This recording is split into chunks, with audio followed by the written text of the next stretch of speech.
Hello students, आज हम करने जा रहे हैं कक्षा 10 के क्षितिज भाग 2 का 15 लेसन का नाम है स्त्री शिक्षा के विरोधी कुतर्कों का खंडन। इसके लेखक हैं महावीर प्रसाद द्विवेदी जी। ठीक है, तो इसके हम थोड़ा सा लेखक के बारे में जान लेते हैं, फिर हम इसकी व्याख्या करते हैं। क्या महावीर प्रसाद द्विवेदी जी का जन्म हुआ था 1864 में। कहाँ? दौलतपुर गांव में, और जिला रायबरेली, ये उत्तर प्रदेश में है। परिवार की आर्थिक स्थिति अच्छी न होने के कारण स्कूली शिक्षा पूरी कर उन्होंने रेलवे में नौकरी कर ली थी। क्यों क्या हुआ था कि परिवार की आर्थिक स्थिति, आर्थिक मतलब पैसे की स्थिति अच्छी नहीं थी, तो उन्होंने जल्दी ही नौकरी शुरू कर दी थी।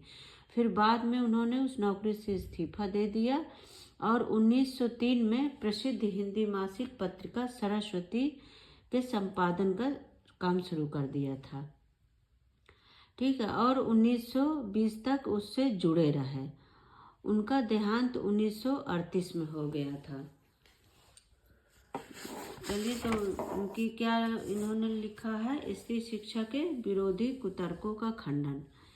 अच्छा, तो इसको पढ़ने के पहले ये जान लो कि इसका मतलब क्या है। ठीक है, कुतर्क का मतलब क्या है। ठीक है, जो तर्क दिए जाएं वे सही नहीं हैं, अनुचित होते हैं, गलत होते हैं। किसी से हम बहस करें किसी चीज को लेकर और हम गलत की तरफ जाएं और उसके पक्ष में हम बहुत सारे उदाहरण प्रस्तुत करते चले जाएं, तो वह कहलाता है कुतर्क। ठीक है, इस लेसन को पढ़ने के पहले हमें इसका मतलब जान लेना जरूरी है कि कुतर्क का मतलब क्या होता है। ठीक है, कुतर्क का मतलब गलत चीजों की तरफदारी करना। ठीक है, गलत चीजों की तरफ जाना। ठीक है, तो यहाँ पर हमारे जो राइटर हैं महावीर प्रसाद द्विवेदी जी, उन्होंने जो लेख लिखा है वो बहुत सारे महाकाव्य, धर्मशास्त्र आदि ग्रंथ पढ़े, उनका शोध किया।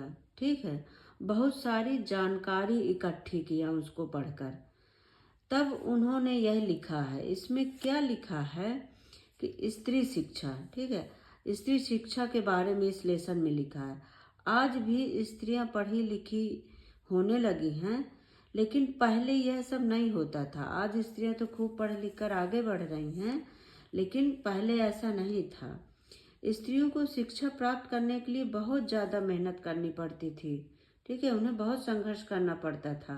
उनके अपने घर के ही लोग नहीं चाहते थे कि वे पढ़ें लिखें या आगे बढ़ें, क्योंकि वो लोग सोचते थे कि ये उनके घर में घर के कामों में रुकावट आएगी और स्त्रियों का पढ़ना जरूरी नहीं है।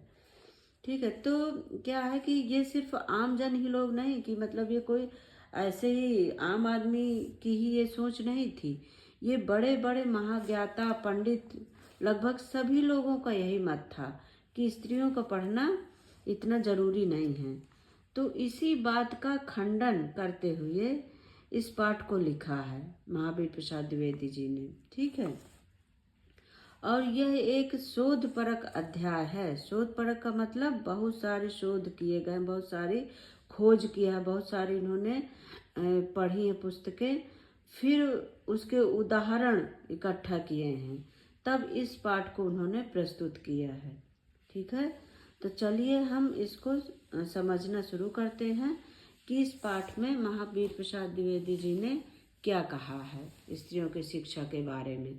ठीक है, क्या है कि जब पढ़े लिखे लोगों द्वारा स्त्री शिक्षा के कार्यों की अनेक कुतर्कों द्वारा निंदा की जाती है तो लेखक बहुत दुखी होते थे। जब जो पढ़े लिखे विद्वान लोग थे वो लोग स्त्री शिक्षा को जब गलत कहते थे तो लेखक को बहुत दुख होता था।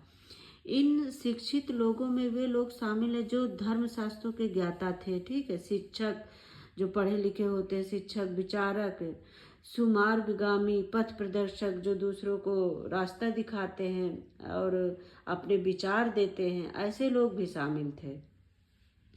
ठीक है, लेखक का विचार है कि संस्कृत के नाटकों में पढ़ी लिखी या कुलीन स्त्रियों को गंवारों की भाषा का प्रयोग करते दिखाया गया है।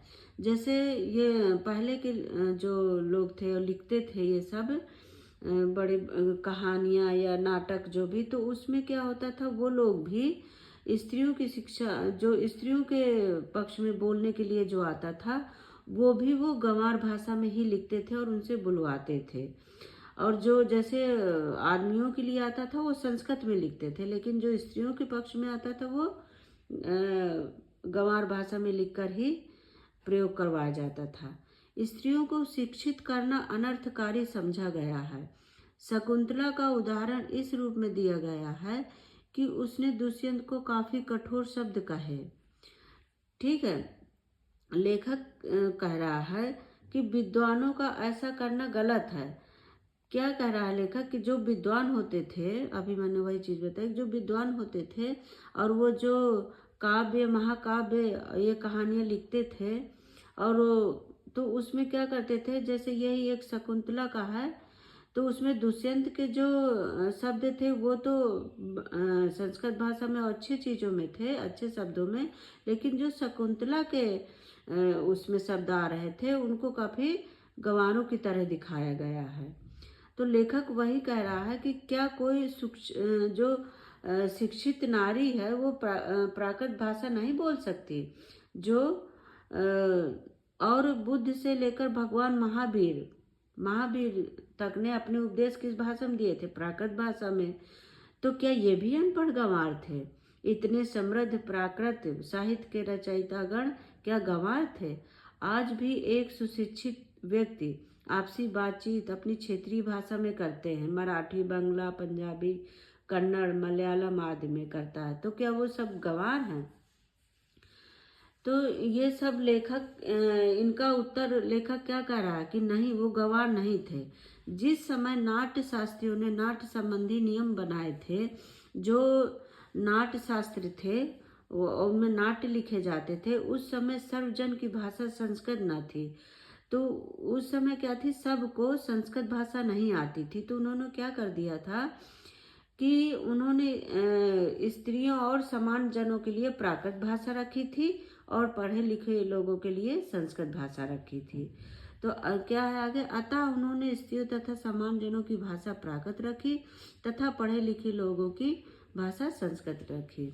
लेखक अपना यह है तर्क देता है कि शास्त्रों में बड़े बड़े विद्वानों की चर्चा मिलती है। क्या कह रहा है कि शास्त्रों में बड़े बड़े विद्वानों की चर्चा मिलती है, उनके बारे में पढ़ने को मिलता है, सब होता है, लेकिन क्या उनके सीखने से संबंध कोई पुस्तक या पांडुलिपि आज तक मिली है? उसी प्रकार यदि जब उनके सीखने से संबंध कोई पुस्तक नहीं मिली है, उसी प्रकार प्राचीन समय में कोई भी बालिका, ठीक है, कोई भी बालिका विद्यालय की जानकारी नहीं मिलती है। तो क्या इस मतलब कि उस समय कोई भी बालिका विद्यालय नहीं जाती थी, तो अगर वो नहीं गई तो क्या वो गंवार थी? ऐसा नहीं है कि मतलब वो अगर बालिका स्त्रियां विद्यालय नहीं गई हैं तो उनमें बुद्धि नहीं थी, उनमें अच्छी सोच नहीं थी, ऐसा नहीं है। इसका अर्थ यह नहीं है कि सभी गंवार थी, स्त्रियां सभी गंवार थी, ऐसा नहीं है। कुछ ऐसे भी हैं जो पढ़े लिखे नहीं होते, लेकिन उनकी सोच, उनके काम, वो घर में रहकर भी बहुत अच्छा पढ़ लेती, बहुत अच्छे अच्छे काम किए। लेखक विविध कालों के अनेक स्त्रियों, बौद्धकालीन स्त्रियों के अनेक उदाहरण देकर उनके शिक्षित होने की बात की पुष्टि करता है। लेखक कहता है कि बौद्धकालीन स्त्रियां थी, पहले की अनेक स्त्रियों की आप उदाहरण ले लीजिए जो कि शिक्षित हैं वो, ठीक है, उनकी पुष्टि हुई है कि वो उन्होंने इतने अच्छे अच्छे श्लोक लिखे, ये किए हैं कि वो शिक्षित होने का प्रमाण मिलता है।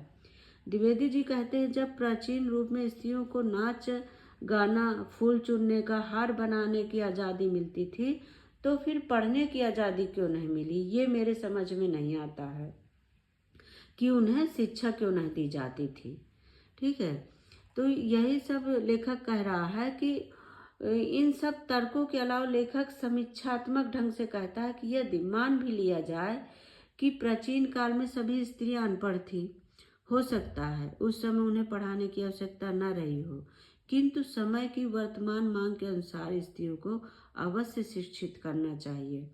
लेखक जो है दकियानूसी विचारधाराओं वाले विद्वानों से कहते हैं कि उन्हें पुरानी मान्यताओं से उबर कर सोच में नयापन ले आना चाहिए। जब जैसे कि पहले कई ऐसे परंपराएं थी जिनको कि तोड़ा गया है और उन्हें नई परंपराओं में बदला गया है, तो हम ये परंपरा भी वो लोग अपनी ये सोच भी बदलें और नयापन लाएं, नई मान्यताएं लाएं और कि स्त्रियों की शिक्षा के बारे में एक नई सोच लाएं।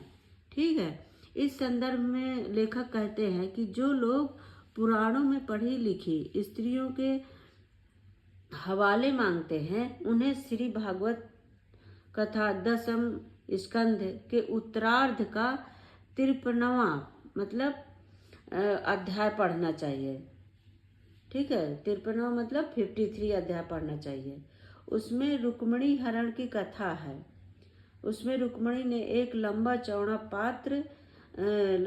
एक पत्र उन्होंने लिखा है जो श्री कृष्ण को भेजा। वो कह रहे हैं कि रुक्मिणी हरण की कथा उन्हें देखनी चाहिए। उसमें क्या रुक्मिणी ने एक बहुत लंबा चौड़ा पत्र लिखा और एक ब्राह्मण से भेजा है श्री कृष्ण के लिए। तो वो भी क्या, वो तो प्राकृत में न था, तो क्या स्त्रियों को मतलब क्या संस्कृत भाषा नहीं आ सकती थी? क्या स्त्रियां संस्कृत नहीं बोल सकती थी?